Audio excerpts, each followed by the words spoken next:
Good day, everyone. How's everyone doing? Hope you're all doing very well, healthy and happy, realizing the government doesn't love you, and also realizing that pretty much everything you've been told since the day you were born is a lie. It is June the 30th of 2025, 11:36 a.m., coming to you from the communist shithole that is called Ontario, Canada. And, well, we're in a new age now. We don't stigmatize drug users anymore, which I will say is good. But of course, we can never, moderate anything. We have to go from stigmatizing them directly to advocating for the use of drugs. There's no in between. If we're not going to stigmatize them, I guess we're going to rah, let's use drugs. That's literally what's happening. And it blows my mind. It's a topic that, even though I've been into drugs myself, I've also been on the other side and helped a lot of people who are drug addicts quit their habits, and I've developed weaning programs for people, and, in spite of the fact that I've used them, I know they're not good. I don't use them and say, oh, you should use them too, it's great. I say to people, no, I've been in that mess myself, and it's terrible, and when you get addicted to something, it's going to ruin your life. So I just can't believe that we've gotten to a point where we advocate for drug use now. And that is literally what we're doing. At these pride parades, they have booths where even children can go and learn how to use drugs. These little cards they give out. Rebel News did a report on it. I swear, I saw the cards. Telling people about meth and cocaine use and how to find the right dose for you. Unbelievable. Unbelievable. And it's not hard for me to believe because I actually investigated, I'll say. There's a place known as the Association of People Who Use Drugs. And the government gave them a big grant to... The government claimed they wanted to know about people's drug habits and stuff. They wanted to know... This was during COVID, too. They wanted to know about drug use during the COVID period. And was it increasing? Was it decreasing? Was there a lot of overdoses? All this sort of thing. So I contacted this place, and the way they framed it was that they were an organization trying to reduce the stigmatizing of drug users. Because a lot of drug users are not bad people at all. I'll agree with that. They're not. They're good people who have a problem, have an issue. They have an addiction issue. Their life is probably total crap, and they've turned to drugs to ease the pain. That's why most people do. Okay, that's the reason. So I thought, okay, this is... I agree we have to stop stigmatizing people, and I agree with that. And they said, well, would you like to be part of our workshops and stuff? And we'll even pay you.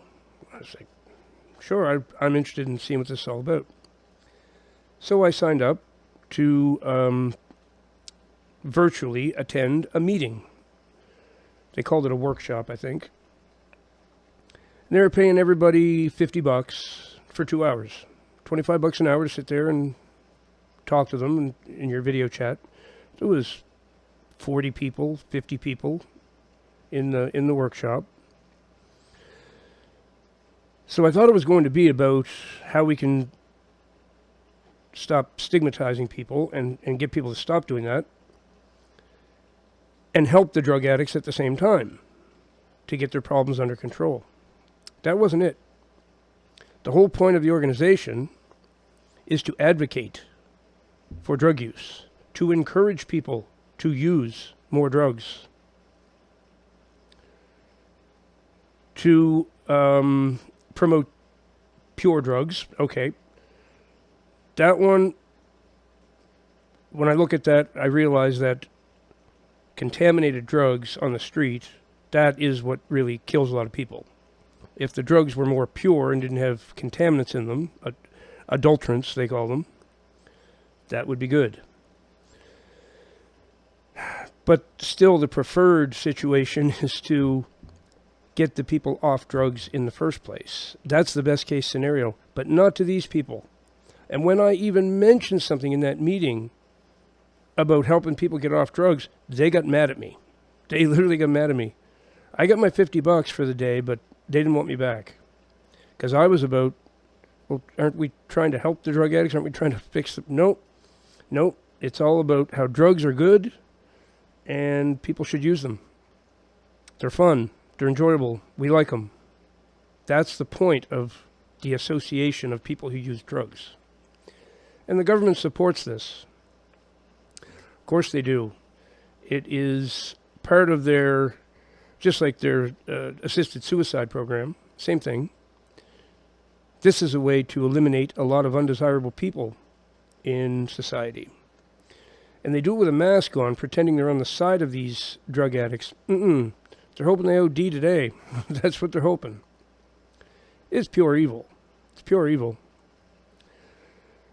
But now we literally have booths set up at pride events teaching kids how to find the right dose of cocaine for them, or how to find the right meth dose, or what method of taking the drugs is right for them. Should you inject your drugs? Should you snort your drugs? Maybe they're drugs that are smokable. This is what they consider education. In British Columbia, they even tried vending machines, which were free, but you could get drug paraphernalia from them. You could get crack pipes and anything you needed, little spoons for cooking up heroin and fentanyl and stuff for injecting. I think they even had needles in them. Totally free, and they had them outside hospitals. So when you walked into the hospital, that's what you saw, was a vending machine. Get your drug paraphernalia here, totally free. Giving it out to everyone. Kids could walk up and get a crack pipe. There was no way to prove your age. They didn't even attempt to. They just gave them to anybody who wanted them. So our drug issue in this world, which is possibly the biggest issue we have, is completely out of control now, because liberals have decided the way to handle it is to promote it. Promote it, make it even more popular, to put drugs in your body. And the safe supply, they even want to give safe supply to kids. They literally want to give fentanyl and meth and coke to children. That is how far the society has fallen. And it's just downright disgraceful. There's no other word for it. It's hard to believe we've gotten here, but that's where we're at. So I'll leave it there. It's another depressing topic, and I will let you know if you've left me any comments and it seems like I'm not answering. I guess I'll get to them. YouTube has completely stopped all notifications. I don't get any notifications now. Seems they can't fix it. I get notifications for the last 15 years for my videos. Now, if you leave me a comment, I get nothing. And it happened right after I made a video about the Ayatollah Khomeini promoting child marriage. Seems YouTube didn't like that, so they thought they'd kneecap me even more. So, I'm not sure how much longer I'll be doing this.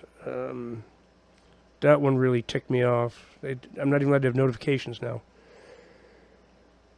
Shadow banned, no notifications. They just absolutely refuse to recommend my videos to anybody.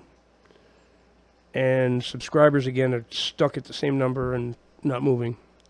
Going down now and then. So, I don't know. I'll continue on for a little while. I know there's a few people like to watch, but there don't seem to be a whole lot of interest in this channel, and YouTube definitely doesn't want there to be either. So, fighting an uphill battle with it. Anyway, thanks for watching. May God be with you all.